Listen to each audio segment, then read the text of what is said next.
नमस्कार दोस्तों, स्वागत है आपके अपने YouTube channel yes for study में। आज हम सब फिर एक नए वीडियो के साथ क्लास की शुरुआत करते हैं। आज की आपकी क्लास आपकी आने वाले सीटेट एग्जाम के लिए मोस्ट इंपॉर्टेंट है।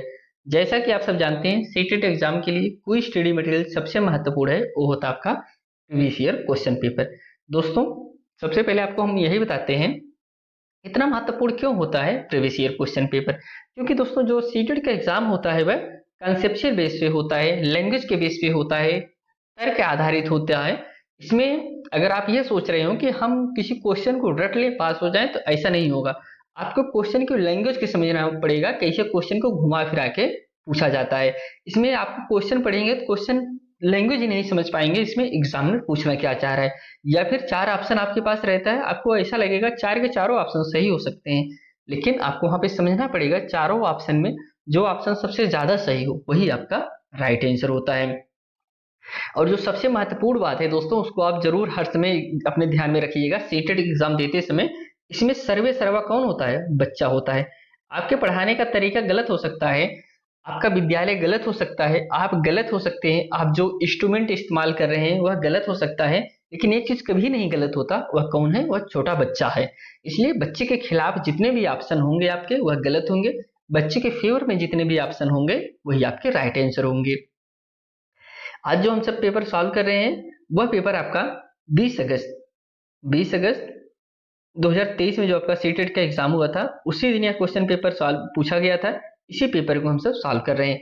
इसमें हम सब पेपर 1 को कंप्लीट कर चुके हैं, जितने भी सब्जेक्ट हैं। हम सब पेपर 2 के अंतर्गत जो आपके साइंस के क्वेश्चन 30 क्वेश्चन होते हैं उसको हम सब आज सॉल्व करेंगे। दोस्तों, आपको इस चैनल पर 2011 से लेके अब तक जितने भी आपके सीटेट के एग्जाम हुए हैं सभी previous year question paper daily solve कराया जा रहा है। आप यहाँ पे देख भी रहे होंगे। आपको जिस भी सन का previous year question paper solve करना है उसका लिंक आपको डिस्क्रिप्शन में मिल जाएगा, वहां से जाके आप उस सन का प्रीवियस ईयर क्वेश्चन पेपर को देख सकते हैं। और साथ में साथ सीटेट के जितने भी सब्जेक्ट हैं सब सब्जेक्ट हम सब थ्योरी वाइज भी कवर कर रहे हैं। सीटेट में जितने भी सब्जेक्ट हैं उसको हम सबसे पहले थ्योरी वाइज पढ़ते हैं, और उसी थ्योरी से संबंधित आपके एग्जाम में जो क्वेश्चन पूछे जाते हैं उसको भी हम साथ में कवर करते हैं। दोस्तों, अगर आप इस चैनल पर नए हैं तो चैनल को जरूर सब्सक्राइब करिए और अपने दोस्तों के साथ भी जरूर शेयर करिए। आपके एग्जाम के पॉइंट ऑफ व्यू से बहुत ही महत्वपूर्ण चैनल है जहाँ पे आपको कंप्लीट तैयारी कराई जाएगी। आइए चलिए हम सब आगे बढ़ते हैं और क्लास की शुरुआत करते हैं। यहाँ से साइंस के क्वेश्चन शुरू होते हैं। साइंस की अगर हम सब बात करें तो साइंस में टोटल 30 क्वेश्चन पूछे जाते हैं। 10 क्वेश्चन आपके आते हैं पेडागोजी से और 20 क्वेश्चन पूछे जाते हैं आपके कंटेंट से। इसमें जो पहला क्वेश्चन दिया गया है अभिकथन है दोस्तों, और इसमें तर्क दिया गया है। चलिए हम सब पहले क्वेश्चन की तरफ चलते हैं।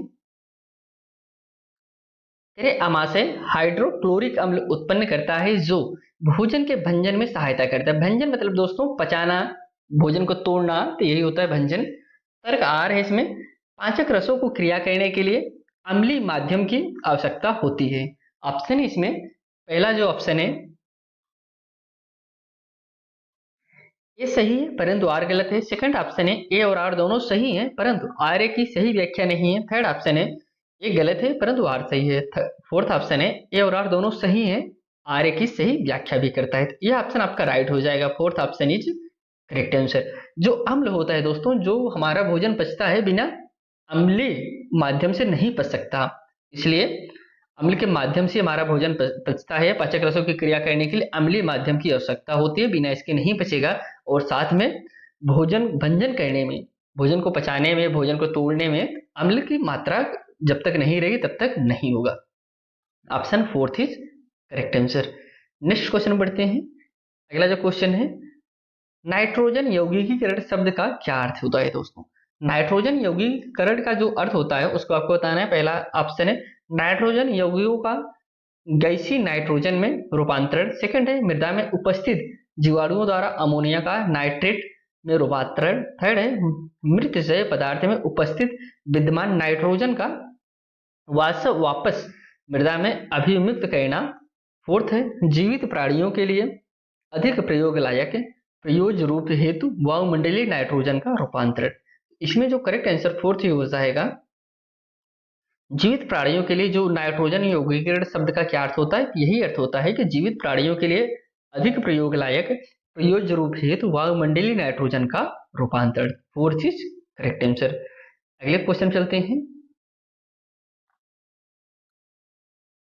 निम्नलिखित में से किस अवस्थिति में स्प्रिंग में न्यूनतम कम से कम स्थितिज ऊर्जा होती है? ऑप्शन है पहला, स्प्रिंग को तो ना तो संपीड़ित किया गया है और ना ही खींचा गया है तथा वह भूमि पर पड़ा हुआ है। सेकंड है, स्प्रिंग को न्यूनतम तक अगला जो ऑप्शन है, स्प्रिंग को न्यूनतम तक संपीड़ित किया जाता है तथा वह ऊंचाई पर रखा गया है। फोर्थ ऑप्शन है, स्प्रिंग को अधिकतम तक खींचा जाता है तथा उसे ऊंचाई पर रखा गया है। ऑप्शन इसमें जो हो जाएगा, ऑप्शन इसमें फर्स्ट ऑप्शन सही होगा। स्प्रिंग को न तो संपीड़ित किया गया है और ना ही खींचा गया तथा वह भूमि पर पड़ा हुआ है। इसमें जो पूछा जा रहा है, क्या पूछा जा रहा है, निम्नलिखित में से किस अवस्थिति में स्प्रिंग में न्यूनतम कम से कम स्थिति ऊर्जा होगी? कब दोस्तों किसी स्प्रिंग में सबसे कम ऊर्जा कब होगी? दोस्तों यही जब स्थिति रहेगी, स्प्रिंग को ना तो संपीड़ित किया गया हो और ना तो खींचा गया हो, वैसे जमीन पर पड़ा रहेगा, तब उसमें कम से कम ऊर्जा होती है। ऑप्शन इसमें फर्स्ट इज करेक्ट आंसर। अगले क्वेश्चन बढ़ते हैं। उस समुच्चय की पहचान कीजिए जिसमें अनियत तापी जीवों को समाविष्ट किया गया है। अनियत तापी दोस्तों, ऑप्शन इसमें है, पहला ऑप्शन है छिपकली, तोता, डॉल्फिन। सेकंड ऑप्शन है कबूतर, मानव, छिपकली। थर्ड ऑप्शन है सर्प, मेढक, कॉकरोच। फोर्थ ऑप्शन है व्हेल, मेढक, कछुआ। इसमें जो राइट आंसर हो जाएगा ऑप्शन नंबर थर्ड सही है, सर्प, मेढक, कॉकरोच। जो अनियत तापी होते हैं यही होते हैं, सर्प होता है, मेढक होता है और कॉकरोच। तो थर्ड इज करेक्ट आंसर। अगले क्वेश्चन चलते हैं।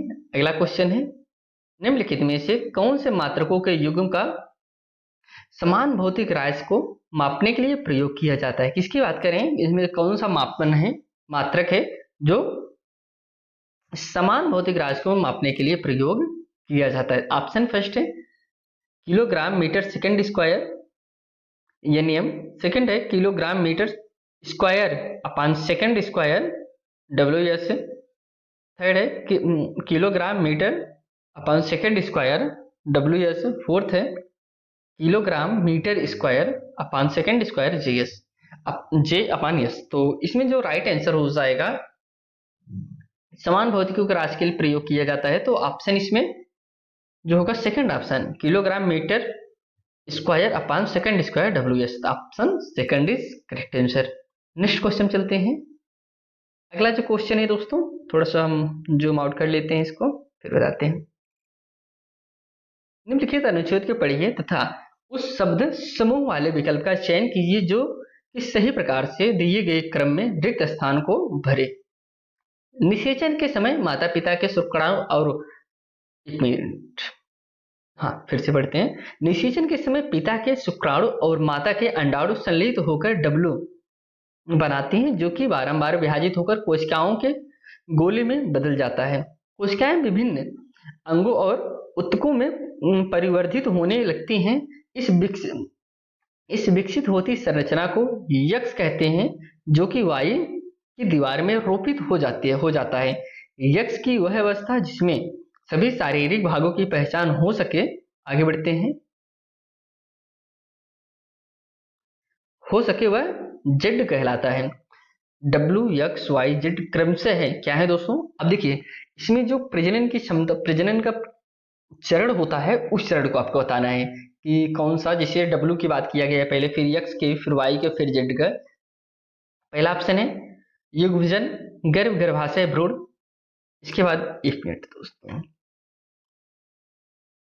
हाँ ठीक है। तो इसमें जो XYZ क्रमशः है, क्या है दोस्तों? तो पहला ऑप्शन है युग्मजन, गर्भाशय, भ्रूण। सेकंड है युग्मजन, भ्रूण, गर्भाशय, गर्भ। थर्ड है भ्रूण, युग्मजन, डिंब वाहिनी, नलिका, गर्भ। फोर्थ ऑप्शन है युग्मनज, गर्भ, डिंब वाहिनी, नलिका, भ्रूण। तो इसमें जो करेक्ट आंसर हो जाएगा ऑप्शन सेकंड सही है, युग्मनज, भ्रूण और गर्भाशय और गर्भ। Option second is right answer. Next question चलते हैं।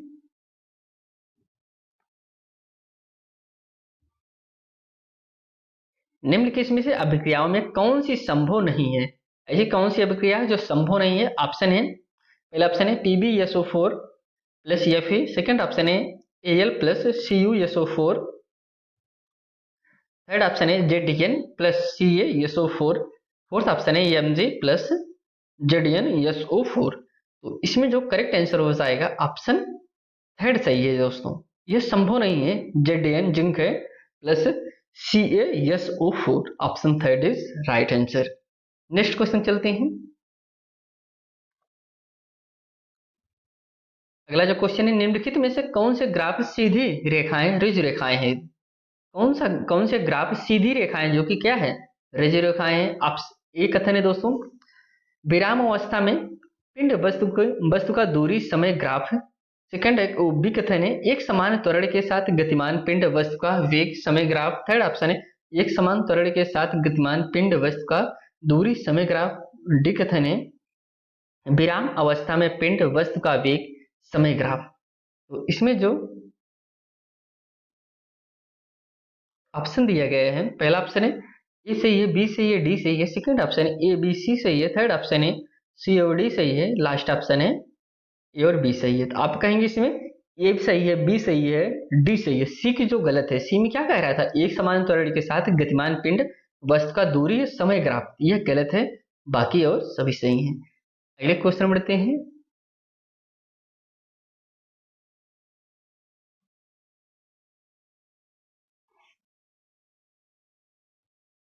चार द्रव्यों ए बी सी डी के घनत्व नीचे दिए गए हैं।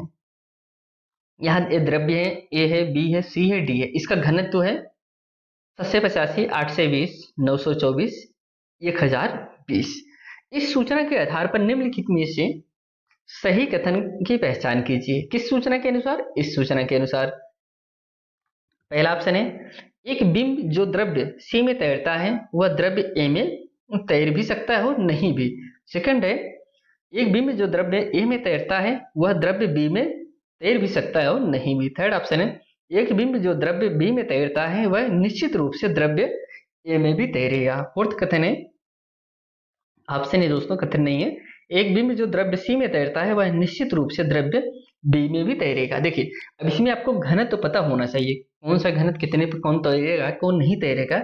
हम थ्योरी क्लास आपको जब बता रहे थे वहां बताए थे इसके बारे में। इसी में जो ऑप्शन यही है दोस्तों, फर्स्ट ही सही होगा। एक बिंब जो द्रव्य सी में तैरता है वह द्रव्य ए में तैर भी सकता है और नहीं भी तैर सकता, यही ऑप्शन आपका फर्स्ट इज करेक्ट आंसर। अगले क्वेश्चन चलते हैं। अगला क्वेश्चन आपका कथन कारक से संबंधित है, तर्क आधारित है। विद्युत धारा एक सदिश राशि है, यह तो कथन हो गया। तर्क है, विद्युत धारा वह राशि है जिसके पास परिमाण के साथ साथ दिशा भी है। ऑप्शन है पहला, ये सही है परंतु आर गलत है। सेकंड ऑप्शन है ए और आर दोनों सही है परंतु आर की सही व्याख्या नहीं है। थर्ड ऑप्शन है ये गलत है परंतु आर सही है। फोर्थ ऑप्शन है ए और आर दोनों सही है तथा आर की सही व्याख्या करता है। ऑप्शन इसमें जो सही हो जाएगा ऑप्शन थर्ड सही है, ये गलत है दोस्तों। ये जो कहा जा रहा है विद्युत धारा एक सदिश राशि है, यह गलत है परंतु आर इसमें सही है। विद्युत धारा वह राशि है जिसके पास परिमाण के साथ साथ क्या होता है, दिशा भी होता है। अगले क्वेश्चन चलते हैं।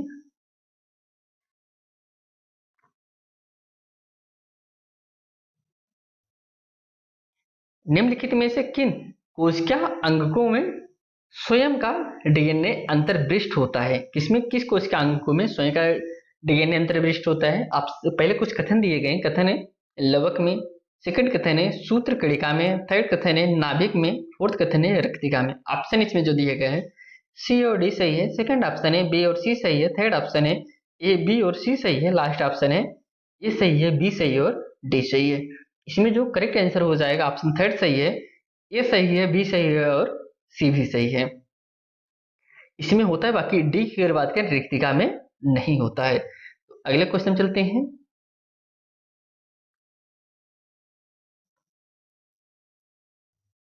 निम्नलिखित में से कौन से कथन जीवित जीवों के कोशिकाओं के संबंध में सही है? दोस्तों किसकी बात करें, जीवित जीवों की बात करें। पहले कथन पढ़ते हैं, सभी सूक्ष्मदर्शी सूक्ष्म होते तथा इन्हें नग्न आंखों से नहीं देखा जा सकता। सेकंड कथन है सभी की कोशिका भित्ति होती है। थर्ड है सभी के केंद्र की झिल्ली होती है।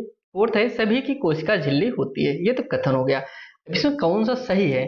ऑप्शन है, पहला ऑप्शन है केवल डी सही है, सेकंड ऑप्शन है ए और डी सही है, थर्ड ऑप्शन है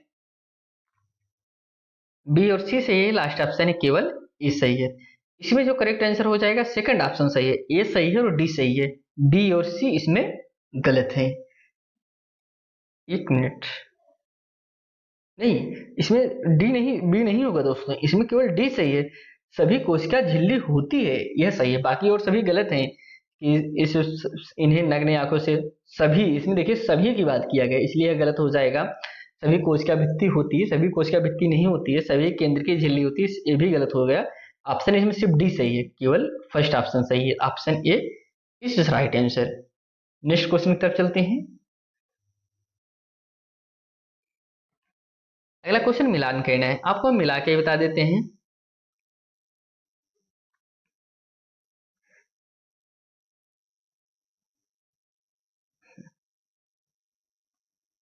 उस समुच्चय का चयन कीजिए जो कॉलम ए में दिए गए अपशिष्ट कचरे के प्रकार कॉलम बी में दिए गए इसके द्वारा अपघटन में लगने वाला लगभग समय के साथ सही प्रकार से सुमेलित कीजिए। आपको बताना है कौन सा कचरा कितने दिन में अपघटन हो जाता है, कितने दिन में नष्ट हो जाता है। तो हम इसको आपको मिला के ही बता देते हैं। जैसे अगर हम सब बात करें प्लास्टिक, आप कहेंगे प्लास्टिक की बोतल तो बहुत दिन चलती है, यह प्लास्टिक बोतल अनेक, जैसे प्लास्टिक की जो बोतल होती है अनेक वर्ष चलती है, यह जल्दी इसका विघटन नहीं होता है। अब रेशम रुमाली, जो रेशमी रुमाल होता है दोस्तों वह कितने दिन चलता है, यह लगभग 4 वर्ष चलता है, यह से फोर्थ में चला जाएगा। सूती कमीज, सूती कमीज की लाइफ ज्यादा नहीं होती है, यह 2 से 5 माह के बीच तक चलता है। केले का छिलका, आप कहेंगे केले का छिलका तो बहुत जल्दी सड़ जाता है, बहुत जल्दी खराब हो जाता है, लगभग 10 से 30 दिन तक यह, अगर आप इस जिसे विघटन मतलब कि एकदम खत्म हो जाए तो यह लगभग केले का छिलका जब पूर्णतः खराब हो जाता है वह 10 से 30 दिन में। कागज आपका कितना चलता है, 1 से 2 सप्ताह। यह तो मिलान हो गया। नेक्स्ट क्वेश्चन चलते हैं।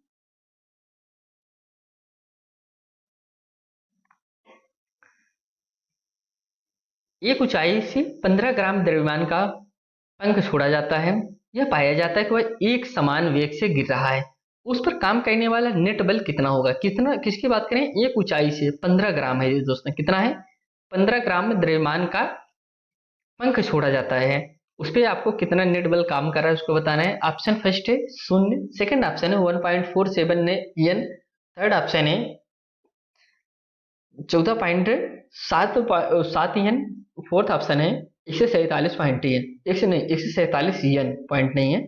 इसमें जो करेक्ट आंसर हो जाएगा ऑप्शन फर्स्ट 0 दोस्तों, उसमें 0 नेट बल कार्य कर रहा है। अगले क्वेश्चन बढ़ते हैं। यक्स क्यू, हाँ यक्स क्यू प्लस आयतन तत्व यक्स परमाणु द्रव्यमान 27 और परमाणु क्रमांक 13 से प्राप्त हुआ है। यक्स क्यू प्लस में प्रोटॉनों, इलेक्ट्रॉनों और न्यूट्रॉनों की संख्या क्रमशः है, कितना है उसको बताना है। पहला ऑप्शन है 10 13 सॉरी 14 13 10, सेकंड है 10 13 14, थर्ड ऑप्शन है 13 13 10, लास्ट ऑप्शन है 13 10 14। इसमें जो करेक्ट आंसर हो जाएगा ऑप्शन फोर्थ सही है, 13 है, 10 है और 14 है। अगले क्वेश्चन बढ़ते हैं।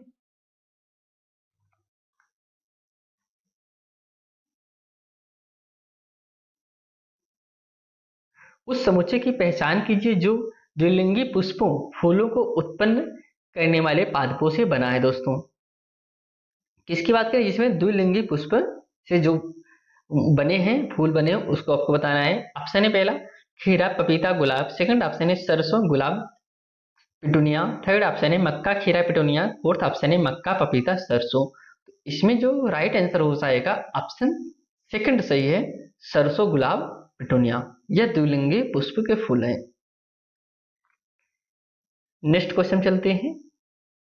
इसमें गलत कथन की पहचान करना है। अगले क्वेश्चन में गलत कथन की पहचान कीजिए। पहला ऑप्शन है दुमटी मृदा की अपेक्षा चिकनी मृदा अधिक सुवातित होती है, सेकंड ऑप्शन है दुमटी मृदा की तुलना में चिकनी मृदा अधिक उर्वर होती है, थर्ड ऑप्शन है दुमटी मृदा की अपेक्षा चिकनी मृदा की जल धारण क्षमता बेहतर होती है, लास्ट है चिकनी मृदा के कणों का आमाप दुमटी मृदा के कणों के आमाप की अपेक्षाकृत बहुत छोटा सूक्ष्म होता है। इसमें जो राइट आंसर हो जाएगा आसपास, इसमें जो करेक्ट आंसर माना गया था, इसमें दो ऑप्शन सही माने गए थे, चूंकि इसमें पहला भी ऑप्शन सही है, दूसरा भी ऑप्शन सही है। पहला और दूसरा दोनों सही हैं। गलत कथन की वजह से दोनों गलत हैं, ये दोनों सही था। अब ये दोनों जब गलत हैं तो इसके लिए आपको इसमें आंसर जो ऑप्शन में ए दिया गया था। जो जो बच्चे भी इन दोनों में कोई भी टिक किए थे उनको समान नंबर दिया गया था। आइए अगले क्वेश्चन चलते हैं। निम्नलिखित में से कौन से पदार्थ माचिस के निघर्षण पृष्ठ पर विद्यमान होते हैं? जो माचिस पे निघर्षण पृष्ठ होता है उस पे कौन सा पदार्थ विद्यमान होता है? पहला ऑप्शन है कांच का चूड़ और लाल फास्फोरस। सेकंड ऑप्शन है श्वेत फास्फोरस, कांच का चूड़। थर्ड ऑप्शन है लाल फास्फोरस और मैग्नीशियम। फोर्थ ऑप्शन है पोटेशियम और श्वेत फास्फोरस। अब देखिए श्वेत फास्फोरस तो होता नहीं है, आप पे जो जिसमें जिसमें श्वेत है वो काट दीजिए, बचा क्या? लाल फास्फोरस और मैग्नीशियम। लाल फास्फोरस तो होता है, क्या मैग्नीशियम होता है? मैग्नीशियम नहीं होता है। कांच का चूड़ और लाल phosphorus. Option first is correct answer. Next question चलते हैं।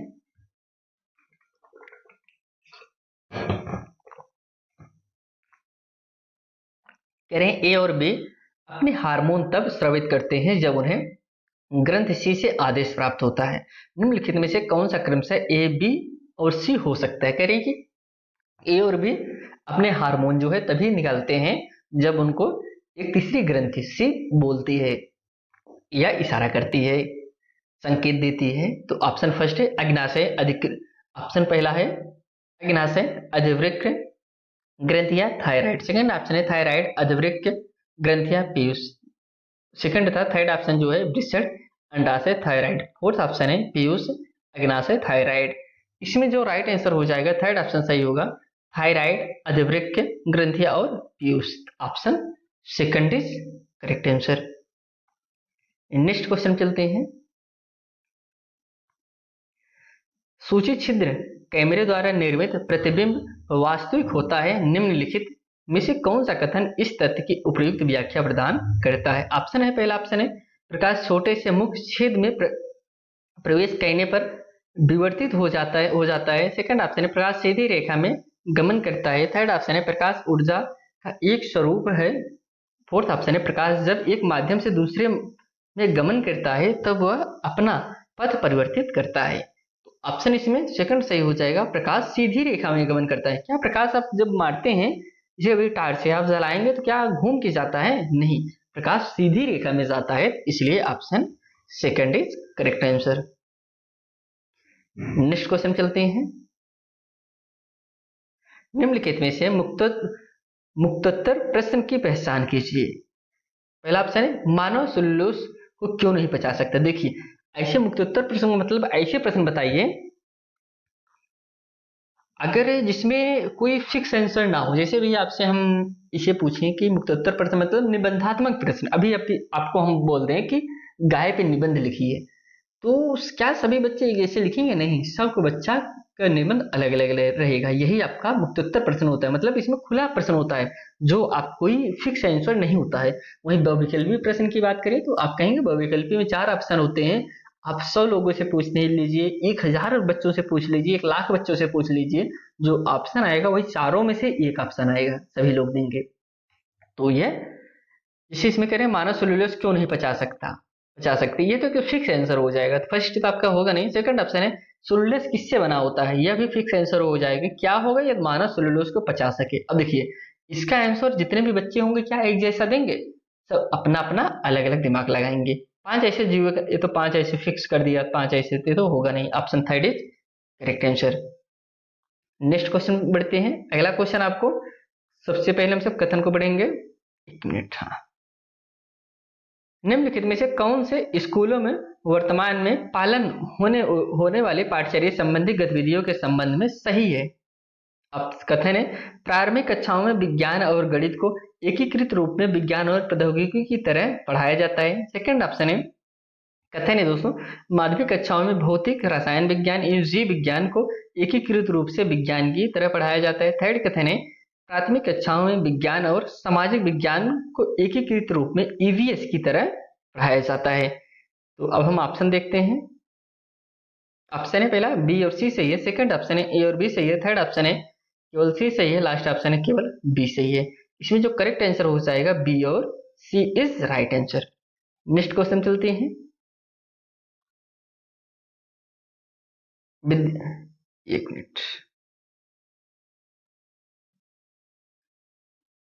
विद्यार्थियों के एक समूह को एक ऐसी गतिविधि में संलग्न किया गया जिसमें वे बीकर में सामान्य नल के पानी का क्वथनांक तापमान क्वथनांक माप रहे हैं। निम्नलिखित में से कौन से इस कार्य पर उन्हें आंकने का उपयुक्त संकेतक नहीं है? जो नहीं है वही आपको बताना है, जो गलत है। ऑप्शन है पहला थर्मामीटर के अल्पतमांक न्यूनतम गणना पर ध्यान देना। सेकंड ऑप्शन है ये सुनिश्चित करना कि थर्मामीटर बीकर के दीवारों को छुए नहीं। सेकंड ऑप्शन है क्वथनांक को 100 सेल्सियस मापना। लास्ट है थर्मामीटर को लटकाने के लिए स्टैंड का प्रयोग करना। इसमें जो करेक्ट आंसर हो जाए यही कि क्या उस संकेतक नहीं है तो क्वथनांक 100 सेल्सियस मापना। Option third is correct answer. Fourth option है फोर्थ क्वेश्चन 84 क्वेश्चन है, निम्नलिखित में से किसको स्कूली विज्ञान पाठचर्या और पाठचर्या में सामाजिक वैज्ञानिक मामले जैसे जीएम भोजन को सम्मिलित करने के लिए एक मान्य वैध कारण के रूप में शामिल नहीं किया जा सकता। देखिए जो गलत होगा वही आपका राइट आंसर होगा। पहला आपका ऑप्शन है तर्क वितर्क कौशलों को विकसित करना। देखिए आप कहेंगे जब बच्चा तर्क वितर्क करेगा तो ये चीज सही है कि कोई चीज तार्किक तर्क करना विज्ञान के प्रकृति के संबंध में समझ बनाने में सहायक, यह भी सही है। साक्ष्य आधारित तर्क में संलग्न रहने की क्षमता को विकसित करना, यह भी सही है। फोर्थ ऑप्शन है एक निश्चित विद्या विशेष के रूप में विज्ञान की अनुशंसा करने में सहायक। Option fourth is correct answer. Next question चलते हैं। करें कक्षा 7 में जीव में श्वसन पाठ को पढ़ाने के पश्चात शिक्षिका अपने विद्यार्थियों के साथ निम्नलिखित गतिविधि कराती है। वे 3 प्रश्नलियां लेते हैं तथा प्रत्येक में 3/3 को जल से भर देते हैं। प्रश्नलियों को ए बी सी के रूप में अंकित करते हैं। वे प्रश्नली ए में घोंघा डाल देते हैं, प्रश्नली में जल प्रश्नली बी में जल पादप, सी में घोंघा और पादप दोनों रख देते हैं। शिक्षिका तब विद्यार्थियों से पूछती है कि किस प्रश्नली में CO2 की उच्चतम सांद्रता होगी। इस मामले में शिक्षिका किस प्रक्रिया कौशल पर बल दे रही है? ऑप्शन है पहला ऑप्शन है पूर्वानुमान, सेकंड ऑप्शन है अनुमान लगाना, थर्ड ऑप्शन है मापन, लास्ट ऑप्शन है प्रश्न उठाना। देखिए यह चीज जो टीचर बता रही है, जाहिर सी बात है इस चीज के बारे में टीचर पहले से बताई होगी तभी बच्चे बता पाएंगे। इसमें तो अनुमान तो लगा के बताना नहीं है। मापन, अब आप मापन करके तुरंत करेंगे नहीं, तुरंत मापन करके होता है, मापन तो होगा नहीं, प्रश्न उठाना, यह भी गलत हो जाए। पूर्वानुमान, आप पूर्वानुमान पे बल दे रहे हैं। हमने पहले जो बताया था बच्चों को, क्या हुआ है पहले का चीज बच्चों को याद है कि नहीं याद है? तो आइए हम सब नेक्स्ट क्वेश्चन चलते हैं।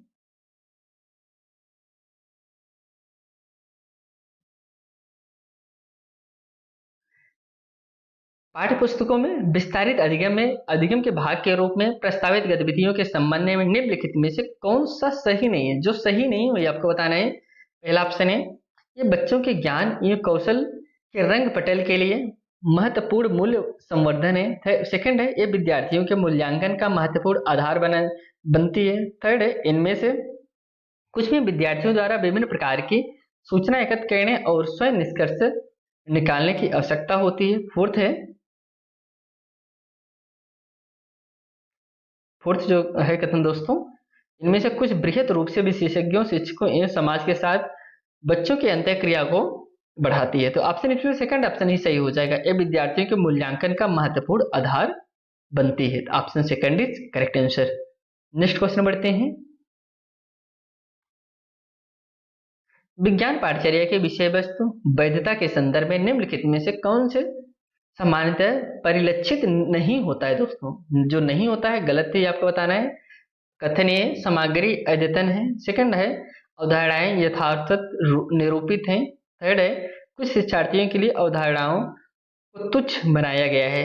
सही विकल्प का चयन कीजिए। केवल ए सही, पहला ऑप्शन है केवल बी सही है, सेकंड ऑप्शन है ए और बी सही है, थर्ड ऑप्शन है ए बी और सी सही है, फोर्थ ऑप्शन है केवल ए सही है। इसमें जो राइट आंसर हो जाएगा ऑप्शन सभी सही है दोस्तों। यह जितने भी कथन थे सभी सही हैं। इसमें जेड दिया गया था क्योंकि आपके कोई भी ऑप्शन में सभी को नहीं दिया गया है। एक मिनट, हाँ इसमें थर्ड ऑप्शन सही होगा। ये इसमें जो निगेटिव दिया गया है सबको, जो एग्जामिनर, इसमें जेड आंसर आपको बताया था। जेड का मतलब होता है ऑल। आप किसी भी टिक पे, अब देखिए इसमें तो थर्ड सही हो सकता था, लेकिन आप अगर बी पे भी लगाएं तब भी सही होगा, दो पे लगाए थे तब भी, तीन पे तब भी, चार पे तब भी, मतलब सभी ऑप्शन इज राइट आंसर। अगले क्वेश्चन चलते हैं।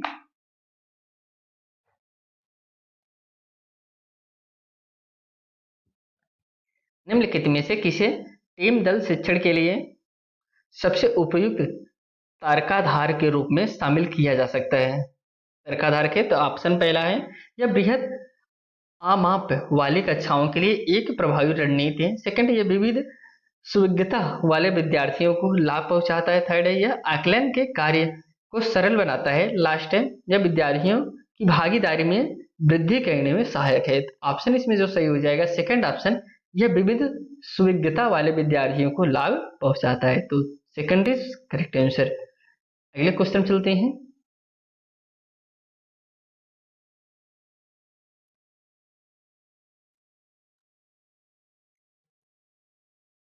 निम्नलिखित में से कक्षा 7 के विद्यार्थियों में गोली दर्पणों में प्रतिबिंब रचना की अवधारणा को प्रस्तुत करने के लिए सबसे उपयुक्त गतिविधि कौन सी है? इसकी बात करें, गोली दर्पण की बात कर रहे हैं। पहला ऑप्शन है, विद्यार्थियों को एक समतल दर्पण में विभिन्न अवस्थितियों में अपने प्रतिबिंबों का अवलोकन करने के लिए कहा जाता है। सेकंड, विद्यार्थियों को चमकीले स्टील चम्मच के साथ छीलने तथा उसमें अपने प्रतिबिंबों का अवलोकन करने के लिए कहा गया है। थर्ड है, विद्यार्थियों को परावर्तन के नियम स्पष्ट किए जाते हैं। लास्ट है, विद्यार्थियों को वक्र दर्पण के किरण आरेख के आरेखण की प्रक्रिया स्पष्टता की जाती है। तो करेक्ट आंसर इसमें जो हो जाएगा सेकंड ऑप्शन, विद्यार्थियों को चमकीले स्टील चम्मच के साथ खीलने तथा उसमें अपने प्रतिबिंबों का अवलोकन करने के लिए कहा गया। Option second is correct answer. अगले क्वेश्चन बढ़ते हैं। आज के लास्ट क्वेश्चन पे, निम्नलिखित में से कौन सा इस कथन में परिलक्षित नहीं होता है? अच्छे विज्ञान शिक्षा बच्चे के अनुकूल, जीवन के अनुकूल और विद्या विशेष अनुशासन के अनुकूल है। ऑप्शन पहला है, विज्ञान शिक्षा को विज्ञान संबंधी प्रक्रियाओं को अर्जित करने में विद्यार्थियों की सहायता करनी चाहिए। सेकंड है, विज्ञान शिक्षा के बच्चों और उसके आसपास के वातावरण के बीच एक कड़ी बनानी चाहिए। थर्ड है, विज्ञान शिक्षा के विद्यार्थियों को स्कूल में अनुशासित रहने के लिए प्रशिक्षित करना चाहिए। लास्ट है, विज्ञान कक्षा कार्य विकासात्मक रूप से उपयुक्त होने चाहिए। तो इसमें जो करेक्ट आंसर हो जाएगा थर्ड ऑप्शन, विज्ञान शिक्षा के विद्यार्थियों को स्कूल में अनुशासित रहने के लिए प्रशिक्षित करना चाहिए। जो नहीं है तो नहीं है, ऑप्शन आपका थर्ड इज करेक्ट आंसर। आज हम सब साइंस के जो आपकी 30 क्वेश्चन थे उसको कवर किए, जो कि आपका 20 अगस्त 2023 में जो सीटेट का एग्जाम हुआ था, इसी दिन यह क्वेश्चन पूछा गया, पेपर पूछा गया था। अगर आप इस चैनल पर नए थे, चैनल को जरूर सब्सक्राइब करिए, अपने दोस्तों के साथ भी जरूर शेयर करिए। दोस्तों, आपसे फिर हम एक नई वीडियो मिलते हैं, तब तक के लिए धन्यवाद।